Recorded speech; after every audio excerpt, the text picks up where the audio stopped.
Hello YouTube. Today I wanted to make a video showcasing the Blu-rays that I have imported from other countries.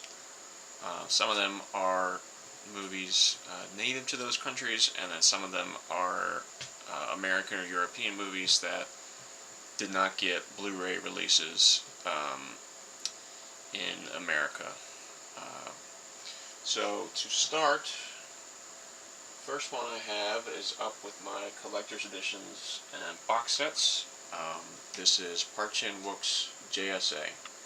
So this is the lithographic special edition steelbook made by Nova Media. It was a limited pressing. I had to get it secondhand because I was not aware they were putting this out until the pre-order through them had already gone through, so I just waited for somebody to list it on eBay. Unfortunately, because of that, when they first made this release, there was an issue with the end credits, and the end credits just kind of cut off halfway through and then go back to the main menu. And Nova Media was allowing people to ship the disc back to them and get it fixed, but you had to show a receipt from them, so I was not able to do that. But at least it's in the end credits and it doesn't affect anything else really. This is the inside.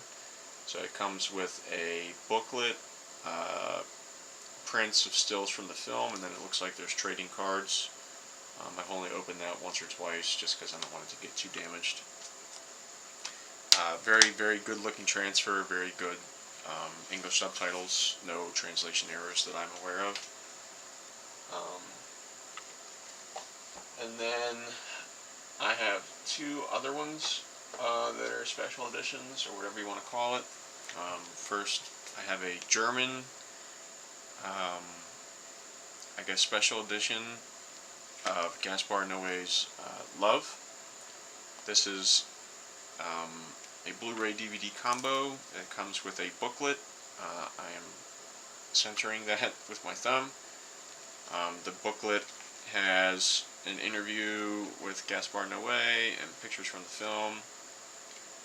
There's a picture of him in here that I find really funny. Let's see where it is.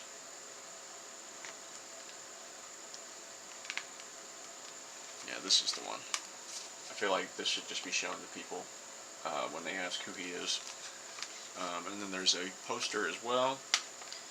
Now this Blu-ray is Region B hard locked, so I cannot watch it right now. I do have Love on DVD, but I am planning on getting a region-free Blu-ray player for myself for the holidays, if it's in the budget. So should be able to watch this very soon. Then I have something that I'm very fond of, very glad I was able to get a copy of it. Hideaki Anno live-action film collection. So this was a box set made to promote the release of his film Shin Godzilla. It comes with a very nice booklet, very, very beautiful prints and stuff from the movie, stills, concept art, posters. Then the component that houses the movies itself is very minimalistic but very sleek, in my opinion. Very nice color. And there goes the disc. Oh my.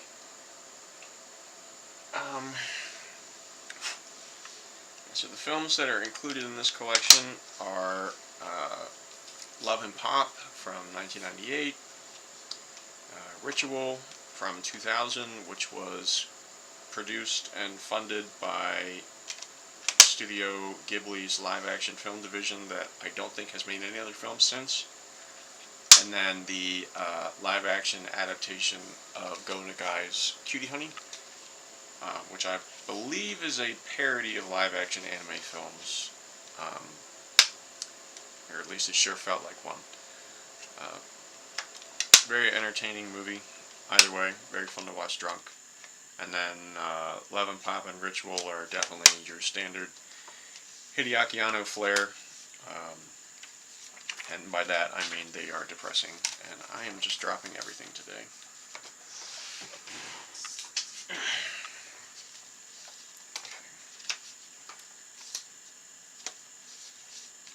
hopefully I don't drop that again. So this release, it's not out of print or anything like that, but it can be a bit pricey depending on where you're getting it from. I know it's for sale on Amazon Japan and Play Asia. I got it from Play Asia. But it was worth it in my opinion. So then from standard Blu-rays to start, I have Wong Kar-wai, 2 movies from him. First we have Ashes of Time. This is a British Blu-ray release of it.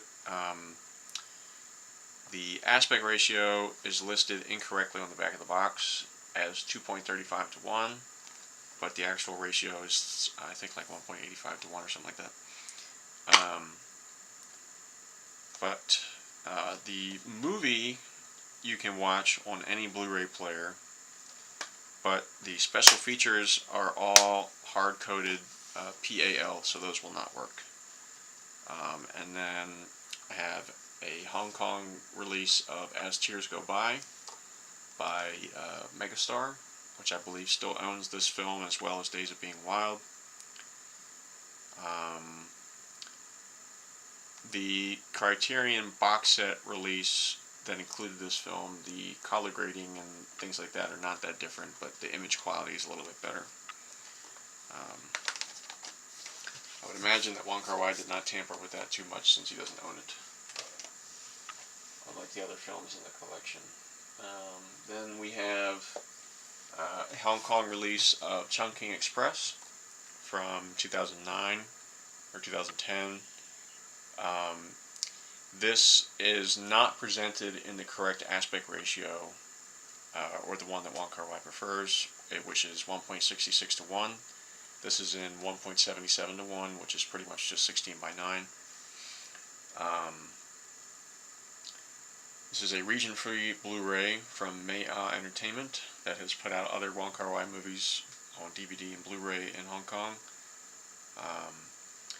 The subtitles in this they're a little bit different than the Criterion one, but there isn't really like glaring grammatical errors or things like that, except for there's one line at one point when the first cop, who I can't remember what his badge number is buying the pineapples, and the cashier asks, "Did you get another one?" or something like that, and it's translated, or the subtitles say, "Did you get mother one?" but obviously it means, "Did you get another one?" The color grading on this is very like warm and vibrant, which is interesting because I know on the 2008 Criterion Blu-ray it's very like convenience store at midnight type colors that like David Fincher used in Fight Club. But the colors on this are a little bit closer to the release of this film from the Criterion box set compared to the original Blu-ray from 2008, which I find interesting. Then I have a Japanese Blu-ray of Lars von Trier's Dancer in the Dark. I don't know if this was available on DVD in the US or not, and this particular Blu-ray, when I bought it, was not super expensive. Because if I can get it on Blu-ray, I prefer to get it on Blu-ray. I know it really doesn't matter for a movie like this since it was shot on digital, but when it came out in 2000, there were some movies that were still in the 4x3 letterbox, so maybe it was something like that. I don't know. I bought it a long time ago, so I can't remember.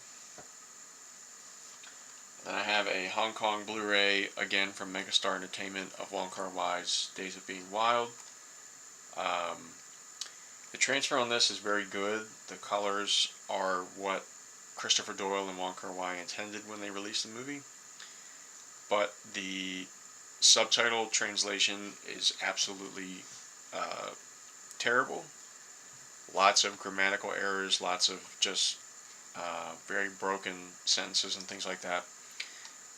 I had seen the film on Netflix first, I want to say in 2013, and back then Netflix had they were using the transfer that Kino Lorber had made of the movie for their DVD release of it back in the late 90s, I want to say.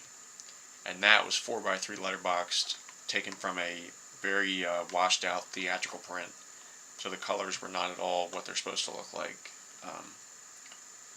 But I think if I had not seen that first and seen those subtitles that are correct, I would not have gotten as much out of this movie that I have since then.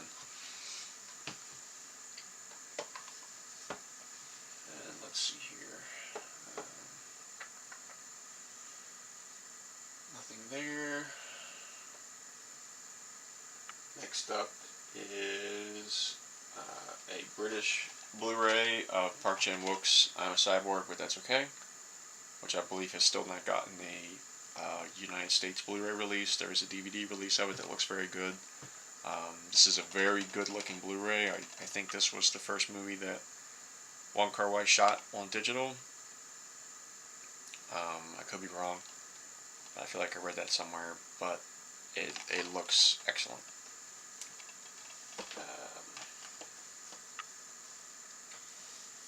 Then I have, I forgot this.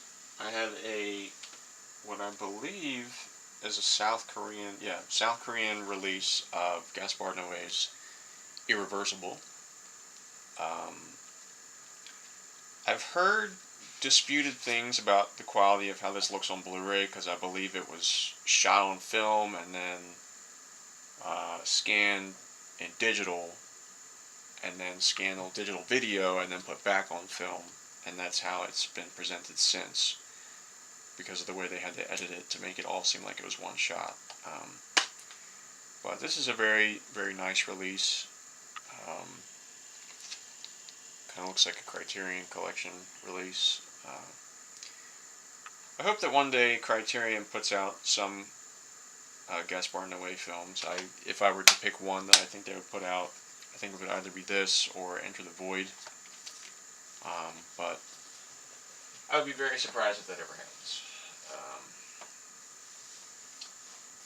Then I have a Japanese Blu-ray of David Lynch's Lost Highway. I bought this in 2016 or 2015, so the Kino Lorber release did not exist yet, and I know David Lynch has disavowed that release because they did not contact him or something like that. I don't know the full story, but very good looking transfer. I don't like the audio mixing on this release because, and I don't know if the film has always been presented this way, but the dialogue is incredibly quiet to the point that I had to turn my TV nearly all the way up. And to be fair, I don't have a great sound system, but that's kind of annoying. Regardless. Then I have a Japanese Blu-ray from the early 2010s of The Man Who Fell to Earth. I bought this because at the time the Criterion Blu-ray release of it was out of print and going for like $100, and this was 6 or 7 years ago. I believe this is the exact same transfer as the Criterion release. It looks excellent. Audio quality is excellent. I know there was a re-release of this in 2016 after he passed away, but I remember like looking at that on Blu-ray.com when they reviewed it, and there was something that just felt really off about the colors and the color grading of the transfer, so I prefer the look of this one. If I ever find the new one like heavily discounted, maybe I'll pick it up, but I don't know. Maybe not. This one just looks very good. Then I have a Korean Blu-ray of Bong Joon-ho's Memories of Murder. This was one of the first Blu-rays I ever bought from another country, I want to say. Very, very excellent looking transfer. And interestingly enough, I don't know the full extent of Bong Joon-ho's involvement with this release. But the colors on this version are completely different than the Criterion collection that he approved. The Criterion one is very dark, very blue. This one is very naturalistic and not as dark. And again, this is a case where I think I prefer this version of the film than the one that Criterion put out. So again, if it was ever like super discounted, I'll pick it up, but I'm not in any rush to buy it. Then I have, excuse me, a Japanese Blu-ray of Wong Kar-wai's My Blueberry Nights. This is the only Region A Blu-ray release of it. It's the same transfer as the English release of it from 2008 in the UK. Very, very good looking transfer. Colors are great, very pretty film, even though it's really not a good one, in my opinion. And interestingly enough, this was a budget release, so this cover art is actually not what you would see when you'd buy it in a store in Japan. You would see this version of it that advertises the fact that it's a budget release. I did not know it was reversible until it came in the mail, and I was looking on the inside of the case and saw that there was art on the other side through the little holders here. So I opened it up and realized that it was the art without the budget stuff, so that's cool.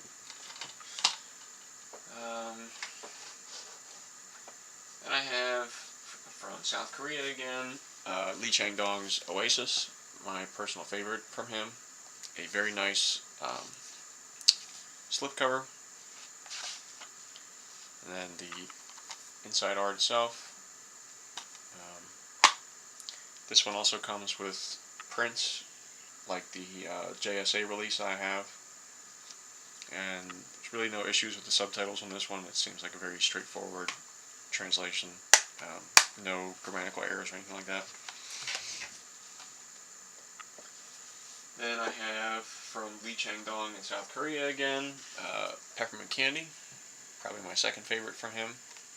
Very minimalist box art. And the art is reversible as well. Again, a very good looking transfer, good translation, good audio, just great release all around. Worth the money.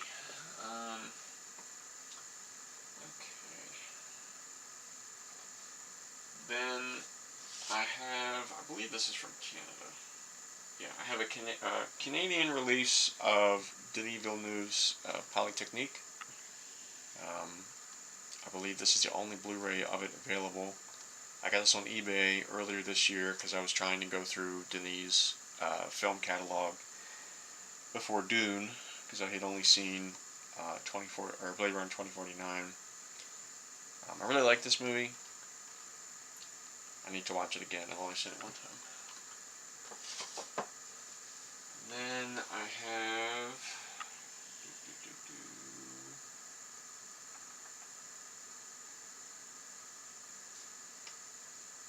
Park Chan-wook's Thirst. This is the director's cut of the film. This is the South Korean release. I believe this added like 20 minutes, maybe a little bit under that. Again, reversible art. Very, very iconic frame from the film. Not the biggest fan of Thirst, but growing up as a Catholic, it was definitely interesting to watch. And again, this is one of the first ones that I imported. I want to say as far back as like 2012 or 2013. It was a long time ago.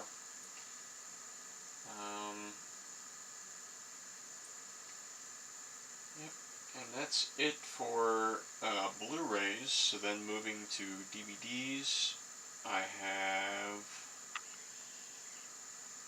think I only have one.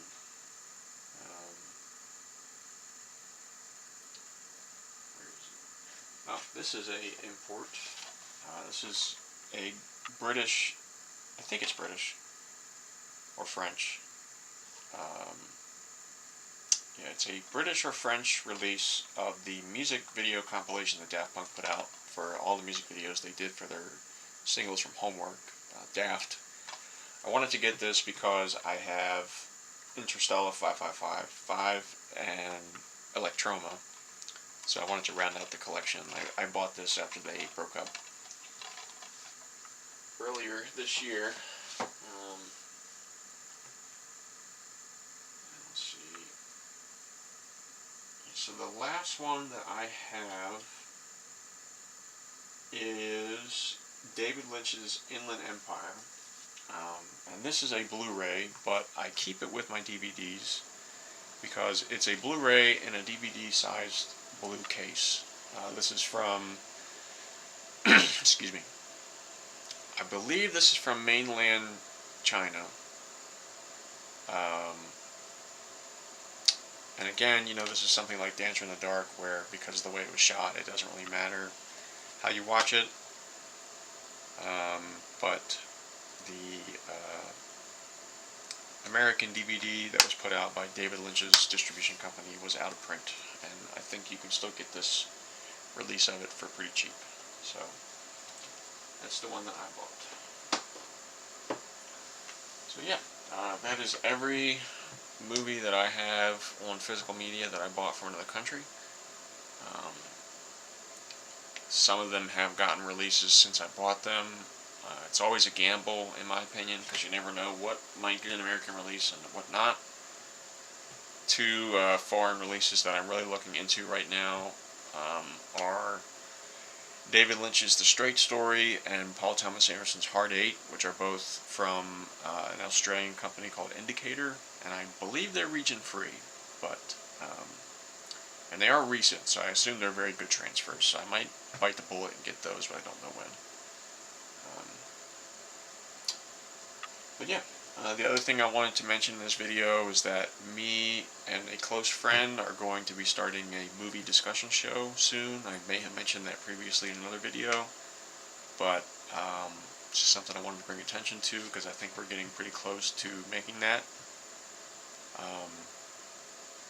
And I have a feeling our first episode is going to focus on the Hideaki Anno box set, because obviously people know the man for Evangelion and Shin Godzilla, but I think his non-Evangelion works are very, very interesting.